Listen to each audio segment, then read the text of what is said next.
Hello, everybody. I wanted to share with you a documentary that I saw recently that I thought was really good and explained a lot of why we are in the situation we are today with regards to how Americans behave in their day to day lives and how they buy things and how they decide to do things, and how really they've been influenced a lot by the mass media and business and advertising. And what this documentary talks about goes all the way back to Freud and his theories about the unconscious mind. Because before Freud, no one had thought people might have desires and feelings that they didn't know in the forefront of their mind. They thought he talked about it being unconscious.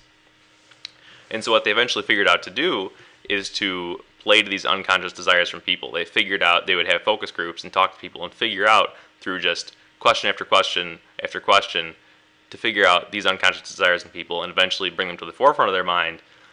Then they would use that and extrapolate it to the whole population through mass media to influence people and play to those conscious desires.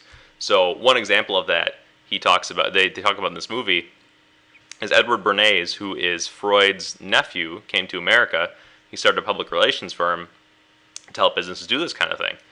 And he was talking to one of the tobacco executives, and he said, well, we need to get women to start smoking. We're missing out on half our market share because women didn't smoke at the time. It was considered unwomanly and a man's thing to do.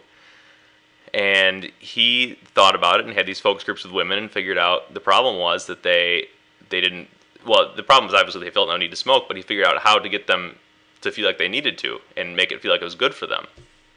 And so he came up with the idea of making it an empowering thing to women.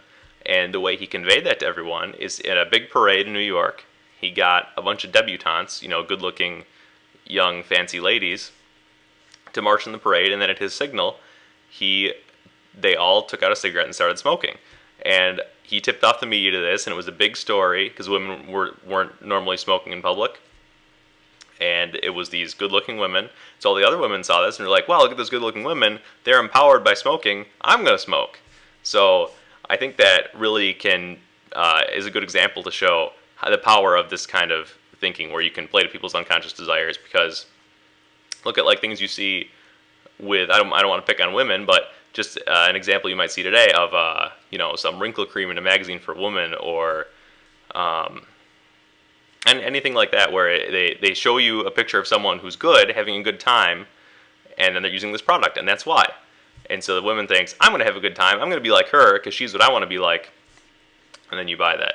Or like a man seeing a bunch of dudes drinking a certain beer, having a good time, they want to be like them, so they go buy the beer. Same thing.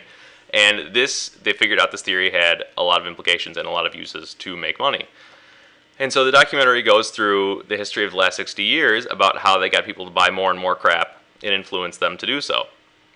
And that's why we had the modern consumerist culture that we had today, where 70-something% of your GDP is made up by consumerism.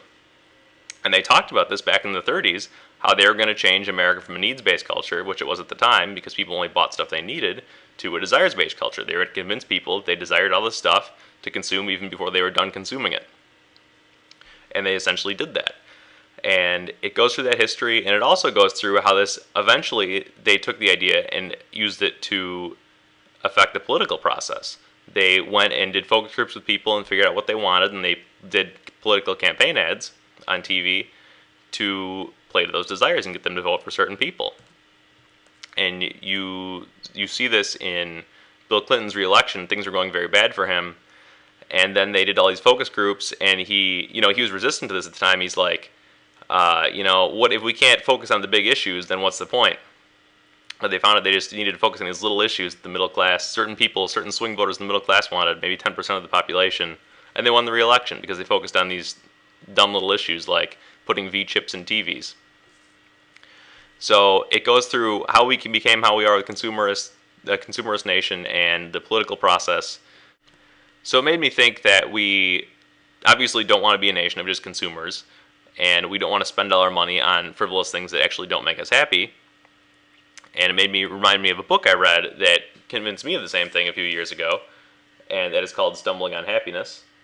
It's very well written, and it goes through basically what people expect from certain events, maybe buying things, for instance, and how they actually feel after it. And it shows in detail with empirical evidence why people don't feel happy in the long run after they get some kind of sugar high, be it from sex or consuming or whatever else.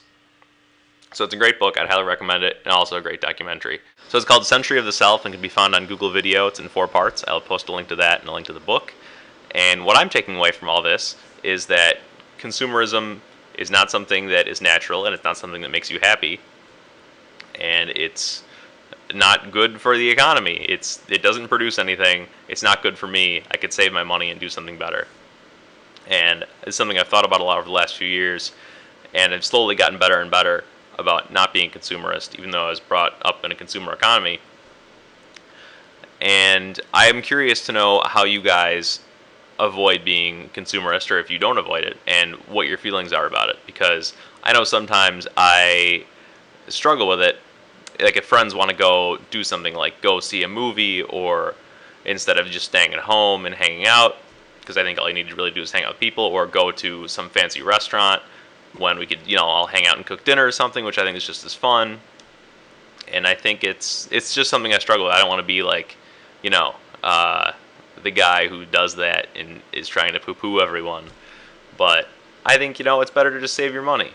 And I'm not stingy with friends. If I'll do things for people. I just don't think you need to spend the money to do that stuff, because you can be just as happy without doing it. So I'm curious to know how you guys deal with that stuff and if you feel the same way.